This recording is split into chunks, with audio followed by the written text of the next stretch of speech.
네. 그러면 이제는 정프로님은 몇 시에 일어나세요? 아침에요? 네. 6시? 왜? 아니 저는 5시에 일어나서 6시에 집에서 나오거든요. 네. 아침을 챙겨 먹을 수가 없잖아요. 계란빵이죠. 좋더라고요. 좋네요, 좋네요. 이거 완전 식품입니다. 이거 진짜 네, 사가야겠다. 단백질, 지방, 탄수화물까지 완전한 네. 식품 계란빵. 자, 그러면 우리 박병창 이사님과 함께 오늘 시장 이야기 나눠보도록 하겠습니다. 어서 오십시오. 어서 오세요. 예, 안녕하십니까. 네, 반갑습니다, 이사님. 계란빵 혹시 드실까요? 계란을 좋아합니다. 계란 좋아합니다. 야. 아유, 대단합니다. 계란 좋아하시고요. 예, 뭐 계란 삶아서 그래서 아침 먹고. 아유, 오. 계란빵 돌려드시면 아주 맛있습니다.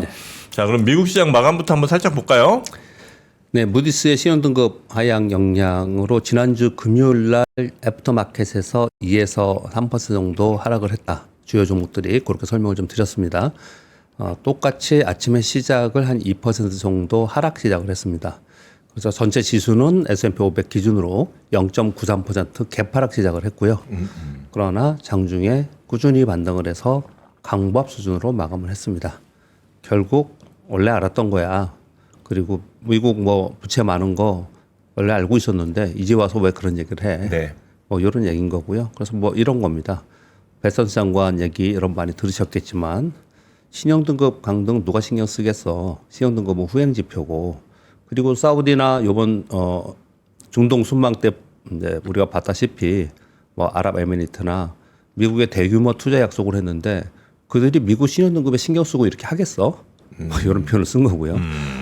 그리고 지금 전 세계는 미국에 돈을 빌려주고 국채에 투자한다는 얘기죠. 그리고 직접 투자도 계속 늘어나고 있어. 이게 미국 신용등급 강등하면 미국이 망할 것 같으면 이렇게 하겠냐? 뭐 이런 표현을 쓴 겁니다. 그래서 시장에서는 큰 영향을 받지 않고 오히려 강보합으로 마감을 했습니다. 그렇지만 뭐 아주 크게 영향을 주지는 않았지만 국채 시장이나 달러에는 소폭 영향을 좀 줬습니다. 그래서 국채 수익률은 소폭 상승하고 달러는 소폭 하락하는 모습이 나타났고요. 그럼으로써 아시아 통화들은 소폭 강세를 보이는 그런 특징을 보였습니다. 그래서 우리나라 원화는 역외 시장에서 1,389원 정도가 됐습니다. 이 달러인더스하고 원화를 자주 얘기를 좀 하고 있는 그런 상황인데요. 달러인더스는 트럼프 대통령 취임할 때 110이었습니다. 네. 지금 100 아래로 떨어졌다가 지금 100에서 왔다 갔다 하고 있는 상황이에요. 그 당시에 우리나라 내부의 정책 리스크도 있었지만 1,450원을 넘어서면서 1,500원 얘기를 막 하고 있는 그런 상황이었습니다. 그런데 지금 이 수준에서 왔다 갔다 하고 있다라는 것은 어느 정도 레벨 다운 된 상태에서 거래가 되고 있다라는 거예요. 그 부분을 인지하면서 이제 시황을 해석을 해야 될 것 같습니다. 그렇게 말씀드리겠고요. 경기 선행 지수가 발표가 됐는데 전월이 마이너스 0.8에서 마이너스 0.1로 둔화가 계속되고 있습니다. 여기 마이너스가 빠졌네요. 둔화가 계속되고 있는 상황이라서 여전히 미국 경기는 위태위태하다 이런 얘기들을 지금 하고 있는 그런 상황에 있고요. 그럼에도 불구하고 시장이 좀 오후 들면서 더 강보합까지 올라갔던 것은 트럼프 대통령이 푸틴과 2시간 정도의 통화를 했다라고 하죠. 그래서 러시아 러시아 종전 또는 휴전 협상이 즉각 시작될 것이다라는 트럼프 대통령의 SNS의 내용들이 시장에서 좀 반영이 되는 것으로 좀 보여집니다. 주요 종목들도 보면은 서두에 말씀드린 바와 같이 엔비디아도 마이너스 2% 시작을 했어요. 그러나 플러스 0.13% 끝났고요. 테슬라 마이너스 4% 이상 하락을 했었는데 마이너스 2% 됐고 전반적으로 반등하면서 그냥 견주한 그런 흐름을 계속 이어나갔습니다. 우리 시장은 영향 받았죠. 무디스의 미국 신용등급 하향 요 소식과 함께 마이너스 0.5% 시작을 했고요. 장중 내내 크게 움직이지도 않고 있었습니다. 그런데 우리 장이 열리는 동안에 미국의 나스닥 미니 선물은 이제 계속 움직이지 않습니까? 거기에 보면은 중간중간에 계속 레벨 다운되면서 계속 떨어졌어요. 그러면서 거기에 연동하면서 우리 시장이 움직였는데 어제는 거의 뭐 베타계수 1위였습니다. 나스닥 선물 빠지면 축 빠졌다가 네? 반등 좀 올랐다가 하루 종일 그런 모습을 좀 나타냈어요. 근데 극도로 눈치를 보는. 네. 이거 어떻게 될지 모르겠다 오늘 밤 미국. 네. 뭐 이런 얘기들을 하는 거예요. 그래서 지난주 뭐 일요일 날 제 지인하고 이 얘기를 했는데 제가 물어봤거든요. 야, 요번에 무디스 요 부분 어떻게 생각하냐 그랬더니 급락하지 이러더라고요. 우리 증권업계에 있는 사람인데요. 네네.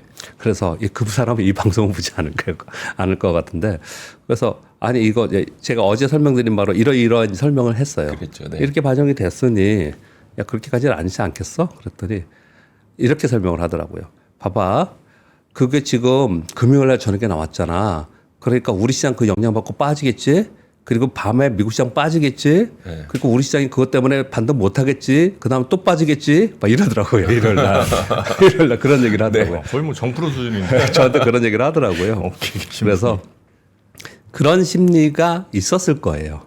어제 아마도 우리 투자자들한테 그래서 어제 우리 시장이 이런 흐름이 나타나지 않았나 생각합니다. 그런데 낙폭 자체는 아주 크지 않았다라고 뭐 안도를 좀 한다는 그런 분위기인데 그래도 한 1% 가까이 하락을 했으니까 전반적으로 좋지 않은 그런 모습을 나타냈고 비차익 프로그램 매도도 약 3,000원 정도 있었습니다.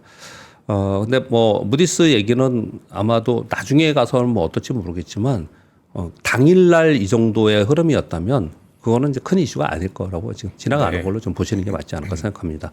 어제 우리 시장에서 가장 큰 특징 중에 하나는 반도체 섹터가 전반적으로 약세였습니다. 아까 권 기자님이 전해 주시던데 저도 이 부분을 오늘 설명을 좀 해야 될 것 같습니다. 어제 우리 반도체 약세가 왜 뜬금없이 그냥 전체적으로 다 약했냐.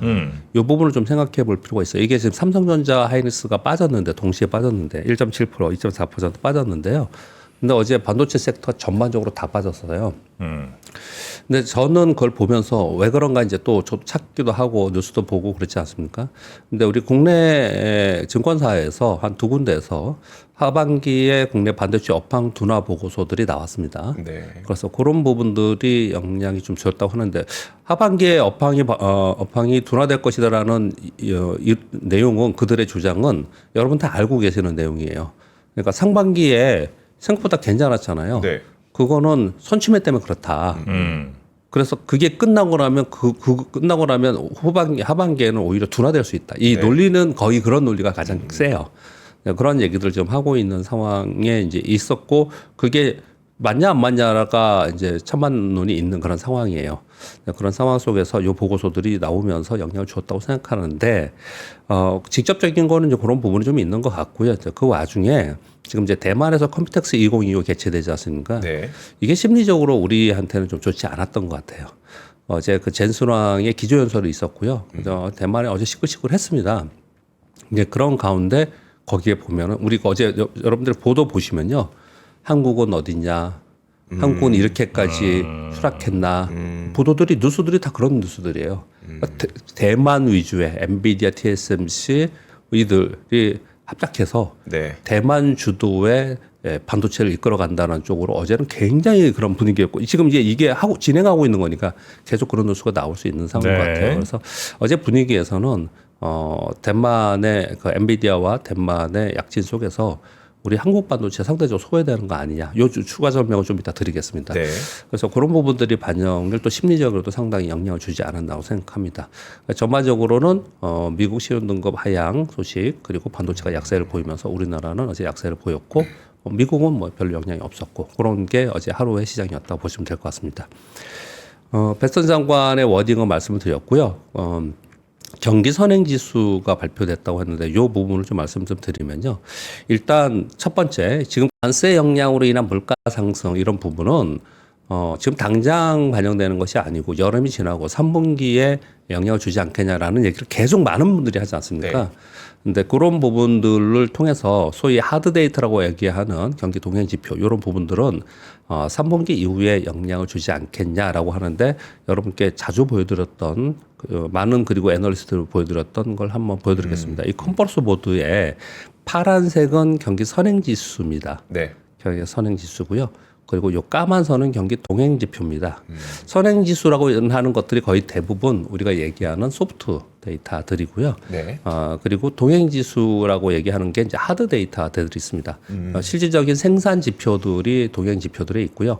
그리고 이 선행 지표들에 있는 것들은 우리가 알고 있는 그 심리 지표, 네. 심리 지표들이 이제 거의 대부분 여기 들어가 있고 여기에 들어가 있는 것 중에 대표적인 게 고용자 수 얘기하는 네. 매주 발표되는 주간 실업시장 총건수 이런 것들이 들어가 있고요. 그리고 가장 중요한 것도 하나가 지수도 여기 들어가 있어요. 이거 굉장히 오랫동안 봤기 때문에 여러분 다 인식을 할 건데요. 잠깐 요건 언급을 오늘 드리도록 하겠습니다. 이게 지금 더 떨어지고 있기 때문에 언급을 드리는 건데요. 2022년 고점을 찍고 떨어지기 시작을 했어요. 경기 선행지수는요. 그러면 그래서 잘 생각을 해보시면 2022년도에 시장도 떨어졌죠. 2022년도에 금리 인상하면서 시장이 급락했잖아요. 네. 시장 급락하고 그리고 경기 선행지수도 꺾여서 고점 찍고 꺾어서 내려오니까 이 타이밍에 전부 다 얘기한 게 뭐냐면 경기 침체에 들어가고 시스템 위기 갈 수 있고 그래서 시장은 폭락할 거다. 이 논리들을 계속 얘기를 했습니다. 네. 그리고 나서 반등을 2023년도 했어요. 그러나 얘는 꺾이지 않고 계속 반등하지 않고 계속 꺾여 내려갔습니다. 네. 그러니까 2023년도에 그리고 작년하고 2년 동안 거의 모든 이코노미스트들, 애널리스트 말고 이코노미스트들이 잘못했습니다. 반성합니다. 제가 틀렸습니다. 이 얘기를 한 거예요. 2년 동안. 얘가 계속 꺾어 내려가니까 그러면 이제 경기가 얘를 반영하면서 선행지표를 반영하면서 이 까만 선이 꺾여 내려갈 거라고 생각을 하면서 그런 얘기를 계속 했던 거예요. 네. 근데 안 그랬습니다. 예. 그러니까 심리적으로는 앞으로 안 좋을 거라고 계속 얘기하면서 현행으로 있는 동행 지표들은 그렇지 않았다라는 거예요. 네. 자, 여기까지는 이제 일반적인 얘기고 여러분 다 아시는 거고. 그러면 얘를 보면서 어떤 일이 있었나를 이렇게 보시면 될 것 같아요. 보시면 이 파란 선은 당연히 심리 지표이기 때문에 훨씬 더 오버슈팅하고 훨씬 더 언더슈팅하고 이렇게 훨씬 더 위아래로 변동폭이 굉장히 크잖아요. 네. 그러니까 얘는 빠질 때 엄청나게 많이 빠졌다가 심리 지표니까 올라갈 때는 또 엄청나게 좋다고 막 떠들썩하다가 이런 식으로 위아래로 계속 움직이면서 크로스가 중간중간에 됐죠. 네. 이렇게 크로스가 되면서 그러면서 얘가 상향으로 가고 크로스 되면서 꺾여서 내려가고 이랬다는 얘기예요. 이번에 여기서 크로스가 됐지 않습니까? 골든 크로스, 데드 크로스. 예. 그러면 여기 까만 선인 동행 지표가 이제 꺾여 내려가지 않겠냐는 게 지금 월가에 그리고 이코노미스트들이 얘기하는 이 이론입니다. 네. 충분히 그렇게 얘기할 수 있는 거고 과거에도 그랬단 말이에요. 그런데 우리가 지금 좀 알아야 될 부분, 이걸 걱정을 많이 하시는 분들이 여전히 많이 있어요. 그래서 이 설명을 잠깐 드리고 넘어가려고 하는 겁니다. 어떤 것들이냐면은 시차를 두고 당연히 선행지표가 먼저 위로 올라갈 때 올라가고 까만 선 같이 따라 올라가고 꺾여 내려갈 때 급격하게 꺾여 내리니까 시차를 두고 꺾여 내려가고 이런 식으로 움직였단 말이에요. 네. 그러면 얘는 여기서 꺾였으니까 시차를 두고 얘가 꺾여야 되는데 이게 시차가 지금 벌써 2년이나 지나고 있어요. 그렇게까지 시차를 많이 두지 않잖아요, 보면은. 네. 근데 요번에 2년이나 지났단 말이에요. 결국은 이게 꺾여 내려오는 게 동행지표 꺾여 내려오면서 경기 둔화 침체로 가는 게 맞다라고 얘기를 하는 거예요. 그런데 경기의 흐름상 둔화되는 부분에 대해서 시장이 아주 크게 반영하지 않아요. 중요하게 반영하는 건 뭐냐면 중간중간에 보면 이 회색이 있잖아요. 네. 이 회색이 뭐냐면 소위 크래시를 일으키는 위기 상황이 벌어질 때입니다. 여기가 IT 버블 붕괴잖아요. 네. 여기 글로벌 금융위기고 이거 팬데믹이고 그렇지 않습니까? 이런 일들이 벌어지는 게 시장에서는 더 큰 하락을 일으키는 거예요. 그렇지 않은 경우에는 시장은 막 일시적으로 막 급락하고 이러지 않아요. 한 15%, 20% 빠졌다 또 반등하고 또 빠졌다 반등하고 이러지 추세적으로 하락하지 않거든요. 그러면 이런 일들이 벌어지는 일은 왜 이런 일이 벌어지느냐? 팬데믹 때문에 그런 거야. 글로벌 금융위기 때문에 그러는 거야. 이런 일들이 벌어졌으니까 이렇게 된 거야. 라고 말한다면 그게 맞아요. 그런데 우리는 이제 주식시장에서 바라보는 관점에서는 어떤 생각을 해야 되냐면 이런 거잖아요. 지금 경기 지표가 계속 이렇게 꺾여 내려가요. 그러면 향후에 지금 관세 역량이나 물가도 오르고 그리고 감세 정책 뭐 좀 어렵고 막 이런 일들이 벌어지면 결국 감세 정책으로 인해서 뭐 경기에 대해서는 좀 더 부정적인 지표들이 나오고 이런 일들이 벌어지면 이 까만 선의 경기 동행 지표가 꺾여 내려오면서 경기 둔화 기로가 되고 그래서 크래시가 되고 이런 일들이 벌어질 수 있지 않겠냐라고 추정할 수 있지 않습니까? 네. 이걸 막겠죠. 누가? 연준이 그리고 행정부가 이걸 막겠죠. 특히 행정부가 이걸 막는 정책을 쓰면서 그 정책이 실패하면 이런 일이 벌어지는 거예요. 이런 일이. 그 정책을 하지 않고 그냥 일반적인 흐름에서 나타나는 게 아니고 정책 실패의 결과로 위기 상황이 되는 거거든요. 네. 그러니까 지금 트럼프의 정책에 대해서 계속 얘기를 하고 경고하고 이러는 분위기가 나타나고 있는 거예요. 이거는 지금 이 정책이 관세 정책이 4월에 발표를 했지 않습니까? 네. 그 효과가 이제 부정적으로 나온다면 뭐 3분기 이후에 나올 거라고 모두 다 얘기를 하고 있어요. 그러면 이제 하반기에 얘기를 하고 있지 않습니까? 그러면 그런 부분들을 미국 행정부, 트럼프 행정부가 모르느냐, 뱉었냐고 모르느냐가 아니잖아요. 그러면 그걸 방어하기 위한 정책들이 하반기에 나오겠죠. 그게 실패하면 결국 약세론자를 얘기하는 이런 꺾어지는 게 나오는 거고 그게 만약에 성공을 하면 네. 어떤 일이 벌어지냐. 여기 잘 보세요. 여기 2001년도에 IT 버블 붕괴가 있었잖아요. 요 까만 선이 있고 여기 파란 선이 이 데드 크로스가 되면서 엄청나게 빠졌지 않습니까? 네. 근데 이 까만 경기 동행 지표는 어땠어요? 그냥 스무스하게 있다가 넘어갔어요. 네. 요 스무스하게 넘어갔잖아요. 지금 맨날 얘기하는 게 뭐예요? 그래서 위행정부에서 얘기하는 게 이번 경기는 둔화되더라도 얕은 경기 침체를 지나고 넘어갈 거다. 이렇게 얘기를 하는 거예요. 근데 이게 스무스하게 얕은 경기 침체로 그러니까 이 까만 선이 약간 둔화되다가 얘가 올라오면서 파란 선이 올라오면 경계선에서 올라오면서 스무스하게 넘어갈 거냐 아니냐는 누구도 몰라요. 네. 이거는. 그런데 이제 여러 가지 지표들을 보면서 이렇다 저렇다 얘기들이 그냥 있는 상태입니다.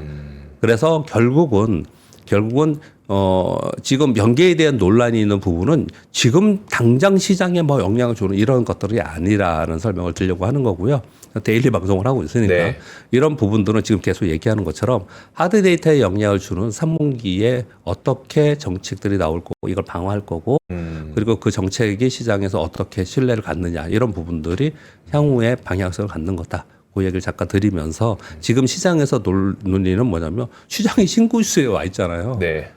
그러니까 시장이 불안하다고 생각하는 사람들은 그렇게 생각하는 사람들은 계속 이 논리를 얘기를 하겠죠. 야, 지금은 이렇지만 이제 꺾일 거야 계속 얘기를 하겠죠. 근데 그 꺾일 거를 지금 우리가 미리 생각하면서 대비를 해야 되느냐 아니면 이 정책들이 어떤 걸 나오는 거에 우리가 좀 추적하면서 봐야 되느냐는 이후에 우리의 몫이다. 이렇게 설명을 좀 드리도록 하겠습니다. 알겠습니다. 요 얘기가 좀 많이 있어서 요 말씀 잠깐 드렸고요. 네. 우리 시장은 미국의 정책들이 막 나오지 않습니까? 뭐 조선업에 대한 정책들, 뭐 이런 정책들 많이 나오잖아요. 네. 원자력에 대한 정책, 뭐 이런 정책에 관련된 종목들을 움직이고, 그리고 이제 대선 이제 얼마 안 남아서 대선 정책 나오지 않습니까? 네. 그래서 우리나라는 그냥 정책 테마 그리고 종목 장세가 계속 이루어지고 있는 그런 상황에 현재 있습니다. 우리 시장이 확연하게 변화를 줄 수 있는 모멘텀은 현재 없습니다.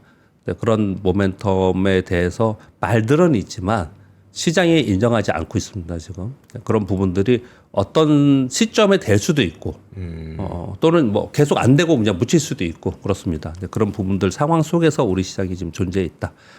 흐름이 나타나고 있다라고 말씀을 드리겠습니다. 자, 시황하면서 잠깐 언급을 드렸던 뉴스 몇 가지 말씀드리겠습니다. 트럼프 대통령이 푸틴과 2시간 동안의 전화통화를 했다고 하고요. 그래서 트럼프 대통령은 SNS에 러시아 우크라이나 휴전 또는 종전 협상이 즉각 시작될 것이다 이렇게 얘기를 하고 있고요. 푸틴 대통령 지금 젤렌스키 우크라이나 대통령은 우린 다 준비되어 있다. 러시아에서 너네들 하면 우리 할게 이렇게만 얘기하니까 거기는 지금 제가 뺐고요. 네네. 푸틴 대통령이 어떻게 얘기를 하냐면 우크라이나와의 휴전을 포함한 평화협정을 위한 양해 각서를 작성할 준비가 다 되어 있다. 이렇게 얘기를 해요. 그런데 뭐가 자꾸 걸리냐면 하지만 이 전쟁의 근본 원인을 제거해 줘야 된다. 근본 원인 중에 하나가 우크라이나의 나토 가입 추진 요거예요. 처음에 이거 시작할 때 우리 이 얘기 계속 했잖아요. 이 얘기를 계속 하고 있는 상황이라서 이것 때문에 못할 거다라는 쪽도 있고 이게 어떻게 되느냐에 따라서 지금 이 상황은 상당히 달라질 거다. 요 얘기를 좀 하고 있는 상황입니다. 지금 우크라이나 러시아 우크라이나 이 종전은 마치 될 것처럼 얘기하다가 그다가 또 막 안 되다가 될 것처럼 얘기하다가 이게 지금 요즘에 그러고 있어요. 다만 전에보다는 작년보다는 그리고 올해 초보다는 점차로 조금씩 좁혀지는 뉴스만 느낌으로 보면은 좁혀지고 있는 부분은 좀 있다라고 생각이 듭니다. 이번 뉴스는 미국 시장의 중요한 뉴스이죠. 트럼프 대통령의 감세 법안 있지 않습니까? 이게 연방 하원 예산위원회에서 통과됐다고 합니다. 이게 지금 공화당에서 반대론자들이 좀 있어요. 그래서 통과하지 못하다가 그들을 좀 달랬다 이런 표현을 좀 쓰더라고요. 이 내용이 뭐냐면 개인 소득세율 인하, 법인세 최고세율 인하, 표준 소득 공제 확대, 자녀세 공제 확대. 아씨 우리도 이렇게 해주면 좋겠어. 이런 생각이 막 들 정도로 엄청 좋은 그런 것들이에요. 거기에 더불어서 팁이나 초과 근무 수당의 면제, 면세. 와. 면세 예. 그리고 미국산 자동차 구입 시 신규 대출이자 세액 공제 이런 부분이 들어가 있습니다. 이게 왜 공화당 내에서도 이게 싸움이 벌어지냐면 강경파, 온건파 이렇게 되고 있는데요. 강경파에서는 뭘 지금 얘기하냐면은 IRA 세액 공제 네. 그리고 메디케어에 들어가는 것들 있잖아요. 얘를 줄이자고 해요. 아예 없애든지. 근데 야 그렇게까지 하면 안 되지 않냐. 그러니까 그거 줄여서 여기 넣자 이거네요. 이제 그걸 지금 이들이 지금 서로 공방을 하고 있는데 이번에 예산위원회 통과를 했습니다. 그래서 이번 하원에 통과했기 때문에 이번 주에 본회의를 하는데 본회의에서는 통과 가능성이 있다라는 쪽을 얘기를 하는데 근데 상원에 가잖아요. 네. 상원에 가서 쉽지 않을 거다 얘기를 좀 하고 있는 상황이에요. 근데 조율을 하겠죠. 근데 방향은 이 방향으로 지금 가려고 하고 있는 상황이다라고 우리가 좀 이해하시면 될 것 같아요. 과거에 트럼프 1기 때도 이 법인세 인하 얘기들을 계속 들고 나왔었고요. 그때는 개인에 대한 얘기보다도 법인세 굉장히 많았거든요. 네. 이게 시장에서는 굉장히 호재로 받아들였어요. 그때. 그래서 그런 부분들이 지금 하반기를 바라보고 추진이 되고 있다라고 좀 이해하시면 될 것 같고요. 반면에 뭐 이 법안 통과되면 미국의 10년간 국가 부채가 3에서 5조 달러가 증가된다라고 얘기하는데 뭐 이거는 이쪽 부분을 부정적으로 보거나 걱정하시는 사람들이 얘기하는 거고 실제로 이 행위를 하는 사람들은 그게 뭐가 중요해 지금 그게 중요하지. 당장 지금 돈 안 나가는데. 그런 얘기들을 좀 하고 있는 것 같습니다. 네.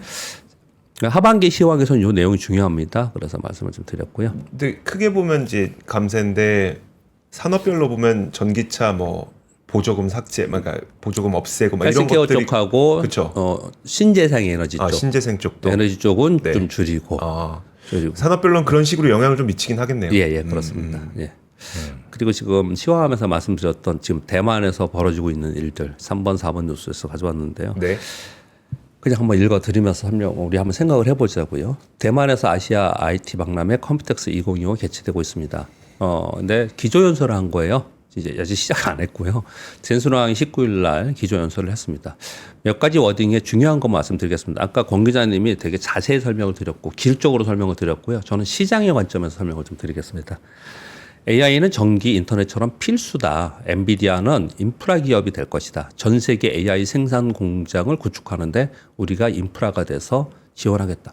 뭐 내가 다 먹겠다라는 저는 얘기로 들렸고요. 이 얘기는 네. 내가 다 하겠다. 그리고 두 번째, 빅테크 기업들의 자체 제작 칩과 엔비디아 AI 칩을 함께 사용할 수 있는 호환 시스템 엔비링크 퓨전을 공개했다. 이게 굉장히 큰 뉴스예요. 이거는 브로드컴도 제끼겠다는 얘기. 이게 굉장히 큰 뉴스입니다. 엔비디아가 오늘의 엔비디아가 된 건 이 엔비링크 기술 때문에 그렇습니다. 네. 근데 이것을 엔비디아 칩 내에서 호환이 아닌 빅테크들이 자체 칩 개발하면 맞춤형 칩들 있잖아요. 개발하면 그거하고 같이 호환될 수 있게 이걸 우리 기술력으로 해주겠다. 시스템을 아예 만들어주겠다. 너네 칩 만들어. 우리가 다 해줄게. 이것도 우리가 다 해줄게요.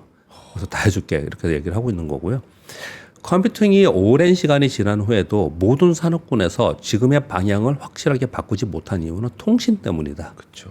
그래서 삼성 등 9개 협력사와 6G 적용 AI 기술을 개발 중이다. 이렇게 표현을 했습니다. 그러니까 이 통신이 그 안에서 통신 당연히 트래픽 없이 통신이 중요하겠죠. 네. 그래서 이 얘기를 던져줬습니다. 되게 필요한 중요한 거를 진짜 얘기를 해주고 있어요. 다시 보면은. 그러면서 AI 기반 시설과 생태계를 위한 거대 AI 슈퍼컴퓨터를 대만에 건설해서 대만을 AI 심장으로 만들 것이다. 그래서 엔비디아와 TSMC, 폭스콘이 연합해서 만들겠다. 이렇게 막 얘기를 한 거예요. 네. 근데 우리 옆에 경쟁 국가이고 이 반도체 쪽은 그리고 우리 옆에 아시아의 옆에 국가인데 여기서 이렇게 막 축포를 벌이고 축제를 벌이고 있으니까 그럼 우린 이런 얘기를 제가 어저께 계속 시장을 보면서 이 뉴스를 계속 접하면서 그런 생각들이 들더라고요. 이 마지막 뉴스에는 또 뭐 어떻게까지 얘기했냐면 이거를 대만 내에 있는 기술과 대만 내에 있는 기업들과 연합해서 대만 안에서 하겠다 이렇게 자꾸 얘기를 하고 있어요. 그래서 우리가 지금 생각할 문제가 상당히 많습니다. 물론 우리나라의 반도체 소부장 기업들 중에 글로벌 기술력을 갖고 있는 기업들이 있어요. 얘네들을 배제하고 가지는 않겠죠. 네. 분명히 그들은 오히려 더 부각이 될 가능성은 분명히 있겠죠. 그런데 많은 우리나라에 있는 반도체 소부장 기업들은 SK 하이닉스 향, 삼성전자 향 이렇게 되어 있어요. 네. 근데 지금 삼성전자가 저러고 있는 상황에서 대만이 이렇게 치고 나가고 있는 상황 속에서 국내 시장에 국내 기업만 바라보고 있었던 기업들은 상당히 지금 곤혹스러운 상태이고 이거 지금 우리가 점점 쪼그라들 수 있는 게 아니냐라고 생각할 수 있다라는 거죠. 그래서 요 내용을 보면서 또 한 가지에 유추할 수 있는 거는 반도체 소부장이 그 안에서 이제 섹터로 집단적으로 움직임이 그동안에 계속 있었는데 이제 따로 움직일 가능성이 또 있겠구나. 차별화되면서. 생산중에서요? 네. 반도체 업황이 이제 업사이클이 되면은 반도체 소부장들은 어떤 특징을 갖냐면 좋을 때는 한 영업이익이 막 500억 났다가 안 좋을 때 적자 났다가 네. 막 이래 주가가 어마어마하게 등락폭이 심하거든요. 이제 심한 그런 모습을 나타내는데 그게 반도체 사이클에 연동하면서 그런 일들이 좀 있었는데 그건 여전히 있겠지만 이런 지금 흐름을 봤을 때는 시장이 그리고 수요차가 어디냐에 따라서 또는 기술의 독보적인 기술력에 따라서 기술력이 어떠냐에 따라서 차별화될 가능성은 상당히 있겠구나. 그렇게 좀 생각이 들고 요 뭐 그냥 부러워하면 진다지만 이쪽은 거의 축제 분위기의 보도가 계속 되고 있는 상황이에요. 그런 상황에서 TSMC가 또 자기들은 또 엄청 좋아 그러면서 또 보도를 했습니다. 예, 발표를 했는데 TSMC가 글로벌 고객사 수요 급증으로 인해서 가격 인상을 한다는 거예요. 미국에 지금 신규 공장을 짓고 있죠. 네. 짓고 있는데 나중에 다 짓고 나서 생산한 것에 대해서 완판됐다고 합니다. 공장도 안 지었는데 예. 물건부터 샀다. 예. 엔비디아, 뭐 애플, AMD, 컴프로드컴 뭐 이런 미국 고객들이 지정 리스크에 대비해서 미국 내 공장에 주문이 급증하고 있다고 하는 거예요. 지금 TSMC가 올해 9개 정도의 공장을 집니다. 전 세계적으로. 그래요? 네, 미국에 3곳, 그리고 패키지 공장 2곳, R&D 1곳. 요 애만 지금 6곳이잖아요. 네. 거기에 지금 일본, 독일 이런 데서 순차적으로 지금 짓고 있어요. 그래서 전체의 한 20% 정도를 해외에서 반도체 생산을 하겠다. 파운드리 생산을 하겠다. 이렇게 얘기를 좀 하고 있는 상황인 거고요. 올해 AI 칩 매출은 작년에 2배 정도 성장을 전망하고 있고 2029년까지 연평균 약 45% 성장할 것이다. 라고 얘기를 하면서 파운드리 단가의 전체적인 가격은 한 10% 인상 그리고 미국 내 제품은 30% 인상 발표를 했습니다. 왜 미국은 이렇게 더 높냐? 미국 공장 비용은 미국의 생산 단가가 훨씬 더 높죠. 그런 가운데 인플레 압력이 있고 환율 변동, 기술 설비 투자 증가 이런 이유를 대면서 미국에 30% 인상한다는 발표를 했는데 젠슨왕이 공개적으로 대놓고 맞아 그렇게 올리는 게 맞아 합리적이야라고 공개 지지 입장을 발표했어요.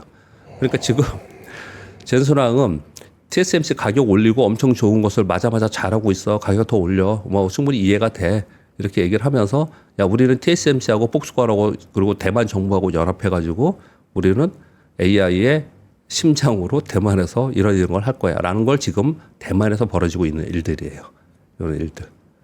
지금 이거 다 대만에서 하고 그다음에 지금 그 모인 곳 조금 이상하긴 약간 이상하긴 한데 폭스콘도 하고 하는 거 보면은 중국과의 어떤 중국의 거래를 계속 늘리기 위한 그런 목적도 보이는 겁니다. 그렇죠. 그렇죠. 결국은 우리나라 전기료도 싼데 우리나라에서 지으면 참 잘할 텐데 이거 공급망도 있고 근데 지정학적 어떤 판단도 분명 들어가 있을 것 같다. 그렇겠죠. 이걸 쭉 읽어드리는 동안 정프로님이 표정이 심각하시네요. 아니 이런 걸 할 회사가 우리나라에 뭐 있을까 이제 그 생각을 좀 했었는데 만약 이제 우리나라도 이런 뭐 AI 뭐 국가 주도로 뭘 한다라고 했을 때 메모리 반도체 당연히 있죠. HBM 잘하는 회사가 있고 그 다음에 뭔가 뭐 서버라든지 아니면 GPU 같은 거를 잘 만들거나 뭐 이런 회사가 어딘가 이제 생각을 좀 해본 겁니다. 네, 근데 딱히 떠오르는 회사들이 없어갖고 아니 있어요. 우리나라에 그런 기업들이 이 핵심 기술을 갖고 있는 기업들이 다 있거든요. 네. 있는데 어딘가 구심점을 갖고 끌고 가면서 거기에 투자를 더 하고 그래서 그 소위 업그레이드되는 레벨업되는 이런 순간을 만들어내는 이거를 못 해내고 있는 거예요. 계속 사실. 그래서 이런 것들을 보면서 우리 시장이 상대적으로 약한 부분이 좀 있다. 대만은 역사 신고만 하고 그랬지 않습니까? 네. 과거에 어땠냐면요. 수급적으로만 보더라도 딴 얘기 좀 드릴게요. 수급적으로 볼 때 대만의 반도체가 상대적으로 안 좋을 때 그럴 때 대만이 꺾일 때 우리는 좋고요. 우리가 좀 꺾일 때 대만이 좋고 그랬어요. 과거에 그랬어요. 네. 그러니까 글로벌 수급이 그렇게 움직였다라는 거예요. 네, 근데 이런 일들이 자꾸 벌어지면 당연히 IT 투자하는 글로벌 수급은 네. 헤지펀드의 수급은 대만 쪽으로 더 기울을 수밖에 없는 거잖아요. 그러니까 그런 부분들이 시장에 영향을 주고 있다라는 말씀을 좀 드리려고 하는 거예요. 네, 그렇게 말씀드리겠고요. 그리고 마지막 하나 그냥 네네. 뭐 간단한 거 한국거래소에서 코스닥의 12월 결산법인 1분기 실적 분석을 했는데 코스피 부분은 제가 이제 찾다가 좀 복잡해갖고 일단 코스닥만 그냥 적어왔는데요. 전년 동기비 전체 매출액은 플러스 4.3% 늘었습니다. 영업이익은 2.3% 줄었고요. 순이익은 26% 줄었어요. 왜 그런지에 대해서 생각을 해도 앞으로 이런 일이 많이 벌어질 것 같아요. 앞으로는.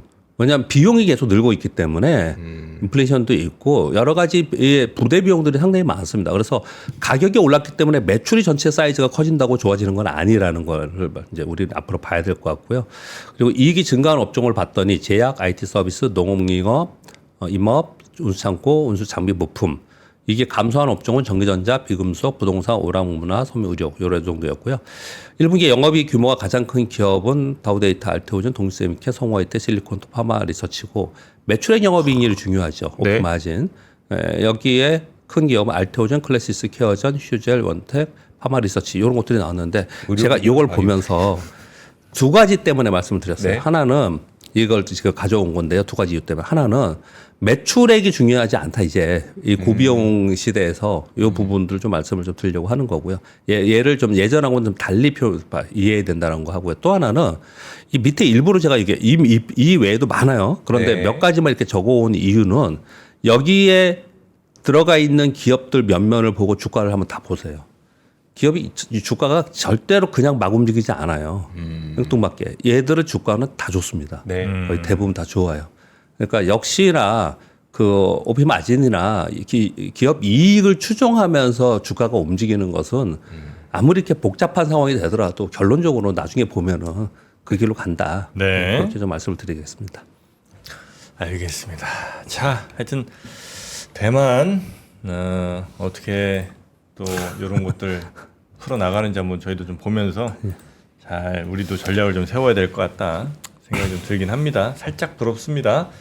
자, 우리 박병창 이사님과는 이 정도로 오늘은 마무리하고요. 내일 아침에 다시 모시겠습니다. 고맙습니다. 감사합니다. 감사합니다.